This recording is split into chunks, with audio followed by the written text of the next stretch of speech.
Hello, വീണ്ടും ഒരു സിമ്പിളായിട്ടുള്ള ക്വസ്റ്റ്യൻ്റെ ആൻസർ ഡിസ്കസ് ചെയ്യാൻ വേണ്ടി വന്നിരിക്കുന്നത് കേട്ടോ. ക്വസ്റ്റ്യൻ വളരെ സിമ്പിളാണ്. പോസ്റ്റ് ഓപ്പറേറ്റീവ്ലി ഒരു നീ ആംബുട്ടേഷൻ അല്ലെങ്കിൽ എബോവ് നീ ബിലോ നീ ആംബുട്ടേഷൻ കഴിഞ്ഞ് വരുന്ന ഒരു പേഷ്യൻറ്റിന് റിക്കവറി ഏരിയയിൽ നിന്ന് വാർഡിലോട്ട് വരുമ്പം എന്ത് പൊസിഷനാണ് കൊടുക്കുന്നത്? അറിയാവുന്നവരെ കമൻറ്റ് ചെയ്തോട്ടോ. അപ്പം നമ്മൾക്ക് ഓപ്ഷൻസ് ഉണ്ട്. നമുക്ക് എല്ലാ എക്സാംസിലും ഇപ്പോൾ ഏത് തരം എക്സാം ആണെങ്കിലും അതിൽ നമുക്ക് ഓപ്ഷൻസ് കിട്ടും. അപ്പം മിക്കവാറും 4 ഓപ്ഷൻസാണ് നമുക്ക് കിട്ടുന്നത്.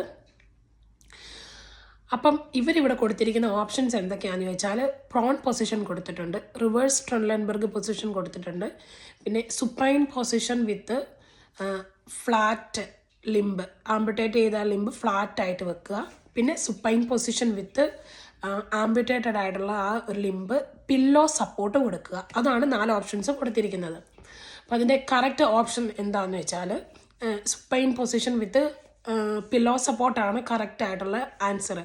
എപ്പോഴും ആംബുട്ടേഷൻ കഴിഞ്ഞ് വരുന്ന പേഷ്യൻറ്റിന് ആ ആംബുട്ടേറ്റഡ് ആയിട്ടുള്ള ഏരിയ പില്ലോ വെച്ച് സപ്പോർട്ട് ചെയ്ത് ചെറുതായിട്ട്, ഒരുപാടല്ല, ചെറുതായിട്ടൊന്ന് എലിവേറ്റ് ചെയ്ത് ചെറിയ സപ്പോർട്ട് കൊടുത്തു കഴിയുമ്പം ആ ഒരു ഏരിയ എന്നുള്ള വീനസ് റിട്ടേൺ കൂടുതലായിട്ട് കിട്ടുകയും പിന്നെ അതുപോലെ എഡിമ അവിടെ ഉണ്ടാവാതിരിക്കുകയും ചെയ്യും. അപ്പം മിക്കവാറും അത് 24 to 48 hours ആ ഒരു പൊസിഷനാണ് മെയിൻറ്റെയിൻ ചെയ്യുന്നത്.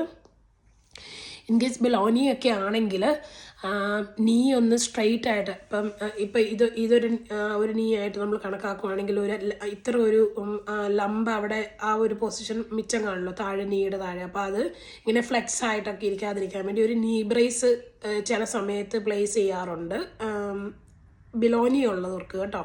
എബോനിക്ക് പിന്നെ അങ്ങനെ ഒരു പ്രശ്നമില്ല, കാരണം ഈ ഒരു നീയുടെ മുകളിൽ വെച്ച് ആംബുട്ടേറ്റഡ് ആവും. അപ്പോൾ ബിലോനി വരുമ്പോൾ അങ്ങനെ ഒരു ചെറിയൊരു ഭാഗം നീയുടെ താഴെ ഉള്ളത് കൊണ്ട് അത് ഫ്ലെക്സ് ആവാതിരിക്കാൻ വേണ്ടി നീ ബ്രേസ് ഇടാറും ഉണ്ട്. അപ്പം പോസ്റ്റ് ആംബുട്ടേഷനിൽ 24 to 48 hours നമ്മൾ കൊടുക്കുന്നത് ഫ്ലാറ്റ് ആയിട്ടുള്ള ഒരു സർഫസിൽ പില്ലോ വെച്ച് സപ്പോർട്ട് ചെയ്യുന്നൊരു പൊസിഷനാണ് കൊടുക്കുന്നത്.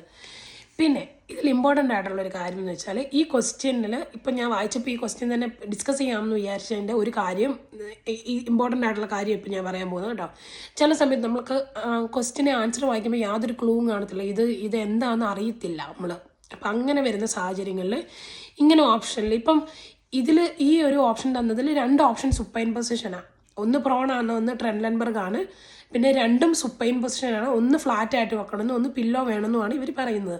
അപ്പം മിക്കപ്പോഴും ഈ ഒരേപോലെയുള്ള 2 ഓപ്ഷൻസ് തരുമ്പോൾ അതിലൊന്ന് ശരിയാകാനാണ് മിക്കപ്പോഴും സാധ്യത. അപ്പം നിങ്ങൾക്ക് യാതൊരു ഐഡിയ ഇല്ലാത്തൊരു ക്വസ്റ്റ്യന് ഇങ്ങനെ ഒരു ആൻസർ വരുവാണെങ്കിൽ, ഈ പരസ്പര ബന്ധമില്ലാത്ത 2 ഓപ്ഷൻസ് വരുമോ അല്ലെങ്കിൽ ഓരോ ഓപ്ഷൻ വരുമോ ഒക്കെ ചെയ്യുവാണെങ്കിൽ അത് പെട്ടെന്ന് എലിമിനേറ്റ് ചെയ്ത് കളയുന്നത്, അത് തെറ്റാവാനാണ് സാധ്യത. അപ്പം ഇതിൽ നമുക്ക് പ്രോണും റിവേഴ്സ് ട്രെൻലൻബർഗും പൊസിഷൻ നമുക്ക് എലിമിനേറ്റ് ചെയ്തുകൊണ്ട് ഈ 2 സുപ്പൈൻ ഒരേപോലെ വരുന്ന ആൻസേഴ്സ് നമുക്ക് വെച്ചുകൊണ്ട് അതിൻ്റെ ഡിഫറൻസ് എന്താണെന്ന് മനസ്സിലാക്കി പിന്നെ ചിന്തിച്ച് നമ്മൾ ആൻസർ ചെയ്താൽ മതിയാകും. 4 ഓപ്ഷനിൽ നിന്ന് ഒന്ന് തിരഞ്ഞെടുക്കുന്നതിലും ബെറ്റർ ആണല്ലോ 2 ഓപ്ഷനിൽ നിന്ന് നമുക്ക് ഒരെണ്ണം തിരഞ്ഞെടുക്കുന്നത്. അപ്പോൾ അതും കൂടെ പറയാൻ വേണ്ടിയാണ് ഈ ക്വസ്റ്റ്യൻ ഡിസ്കസ് ചെയ്തത്.